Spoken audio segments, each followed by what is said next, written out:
ఈనాటి స్పందన తక్షణ రక్షణ ఒక మంచి ప్రోగ్రాంను తీసుకొని ఇక్కడికి ఇన్వైట్ చేసినటువంటి నగర సిపి సజ్జనార్ గారికి, గౌరవ ముఖ్య అతిథులు, మన ఎప్పుడూ నూతనత్వాన్ని, అదేవిధంగా మహిళల సంక్షేమాన్ని, మహిళల పథకాలను ముందుకు తీసుకొచ్చి సమాజంలో అగ్రభాగాన అగ్రగణ్యులుగా నిలబెట్టడంలో మన ముఖ్యమంత్రి గారు రేవంత్ రెడ్డి గారు అగ్రభాగాన ఉండడం జరిగింది. ఈనాటి నూతన స్పందన కార్యక్రమాన్ని కూడా వారి చేతుల మీదుగా ఇనాగ్రేషన్ చేసుకోవడం చాలా చాలా సంతోషం. మహిళల యొక్క ఆత్మగౌరవాన్ని, ఆత్మవిశ్వాసాన్ని, ఆత్మరక్షణను కూడా ఈరోజు స్పందన టీం ద్వారా, మరి తక్షణ రక్షణ కార్యక్రమం ద్వారా మనము మహిళల యొక్క రక్షణను ఇంకా మరింత పటిష్టంగా చేసుకోవడానికి ఈ యొక్క ఏదైతే స్పందన వెహికల్స్ ప్రోగ్రాం ఉందో అది ఖచ్చితంగా ఉపయోగపడుతుందని తెలియజేస్తూ ఉన్నాం. అదేవిధంగా మరి మా సోదరులు వేం నరేందర్ అన్న, అదేవిధంగా అనిల్ యాదవ్ గారు, మరి మన డీజీపీ గారు, అదేవిధంగా ఇతర పోలీస్ అధికారులు, ఇక్కడికి వచ్చినటువంటి అతిథులందరికీ కూడా పేరు పేరున హృదయపూర్వక నమస్కారాలు, ధన్యవాదాలు తెలియజేస్తూ ఉన్నాను. హింసకు, అదేవిధంగా లైంగిక వేధింపులకు గురైనటువంటి బాధితులు తక్షణ సహాయం కోసం వాళ్ళు అర్జిస్తూ ఉంటారు. అంటే ఆ ఇన్సిడెంట్ జరిగినప్పుడు, ఆ వేధింపులు కానీ అటాక్ కానీ జరిగినప్పుడు వాళ్ళ మానసిక స్థితి ఒక రకంగా ఉంటుంది. ఆ టైంలో వాళ్ళు తక్షణంగా ఎవరైనా ఇక్కడ వచ్చి మమ్మల్ని రక్షిస్తే బాగుంటుంది అనేటువంటి భావన ఉంటుంది.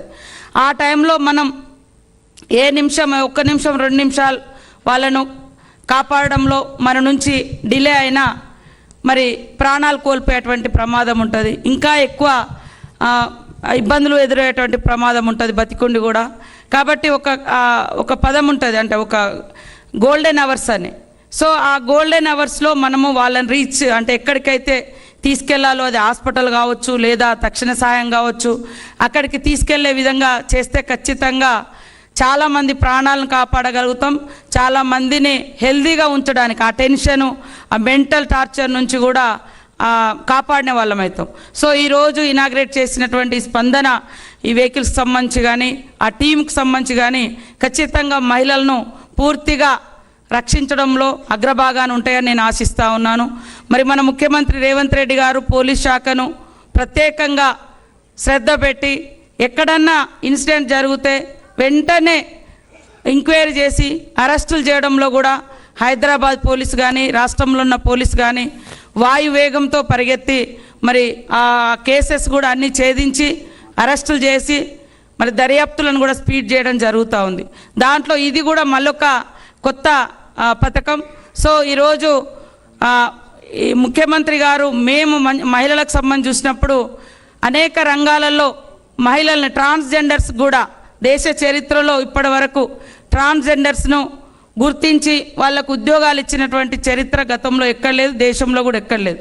ఫస్ట్ స్టేట్గా అది మన ముఖ్యమంత్రి చేతుల మీదుగా 40 మంది మరి ట్రాన్స్జెండర్స్కు ట్రాఫిక్ పోలీసులుగా ఇచ్చి వాళ్ళను గుర్తించి వాళ్ళను గౌరవించడం జరిగింది.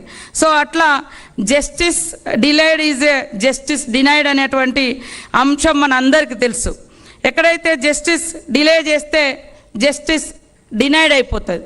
సో ఇక్కడటువంటి పోలీస్ అధికారులు కానీ, ఇతర మేధావులు కానీ ఖచ్చితంగా మన ఆశ్రయం కోసం, అంటే మన దగ్గరికి వాళ్ళు రక్షణ కోసం లేదా న్యాయం కోసం వచ్చినప్పుడు ప్రతి కేసును క్షుణ్ణంగా పరిశీలించి ఎట్టి పరిస్థితుల్లో నిర్లక్ష్యం జరగకుండా ప్రతి తెలంగాణ ఆడబిడ్డ తలెత్తుకొని గర్వంగా స్వేచ్ఛగా తిరిగే వాతావరణాన్ని కల్పించే విధంగా ఈనాటి మనం తీసుకున్నటువంటి స్పందన, తక్షణ రక్షణ, ఇలాంటివన్నీ కూడా చాలా ఉపయోగపడతాయని నేను భావిస్తూ ఈరోజు మరి ఇదొక మంచి మైలురాయిగా ఉంది. దాన్ని మనం ప్రారంభించడమే కాదు, కంటిన్యూస్లీ అది మనము ఫాలోఅప్ కూడా చేసుకొని మరి మినిట్ టు మినిట్ ఎక్కడన్నా మనం డిలే చేస్తున్నామా, దాని ద్వారా డినైడ్ అయిపోతుందా ఇష్యూస్ అనేది కూడా మనం చూస్తే అద్భుతంగా మహిళలు రాణించగలుగుతారు.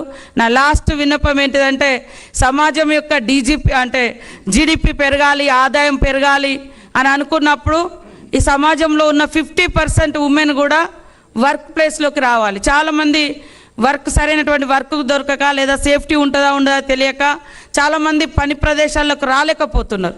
ఈ దేశ సంపద రాష్ట్ర సంపద పెరగాలి, తద్వారా కుటుంబాలు బాగుపడాలంటే మగవాళ్ళతో సమానంగా అన్ని ప్రదేశాలలో ఆడవాళ్ళు కూడా పని చేసుకునే స్వేచ్ఛ ఉంటే ఖచ్చితంగా వాళ్ళ ఫ్యామిలీ ఇన్కమ్ పెరుగుతుంది, తద్వారా రాష్ట్ర ఆదాయాన్ని కూడా పెంచిన వాళ్ళం అవుతాం.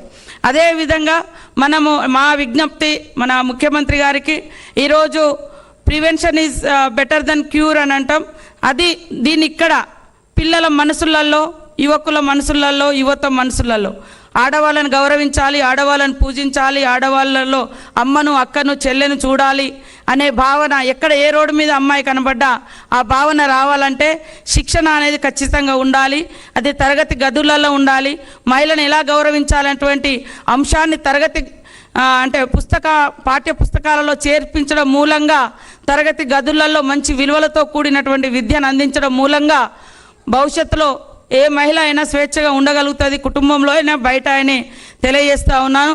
ఖచ్చితంగా పాఠ్యాంశాలలో కూడా మహిళలను రెస్పెక్ట్ ఇవ్వడం, మహిళల పట్ల అబ్యూజ్డ్గా ఉంటే ఎలాంటి పనిష్మెంట్స్ ఉంటాయో కూడా శిక్షణ ఈ రెండు కూడా పాఠ్య పుస్తకాలలో ఉండాలి. తరగతి గదులలో నుంచి ఆ శిక్ష గురించి తెలియజేస్తే చాలా వరకు మనం ప్రివెంట్ చేయగలుగుతామని నా యొక్క ఉద్దేశం. దీన్ని మా విన్నపంగా తీసుకోవాలని ముఖ్యమంత్రి గారిని కోరుకుంటూ సెలవు తీసుకుంటాను.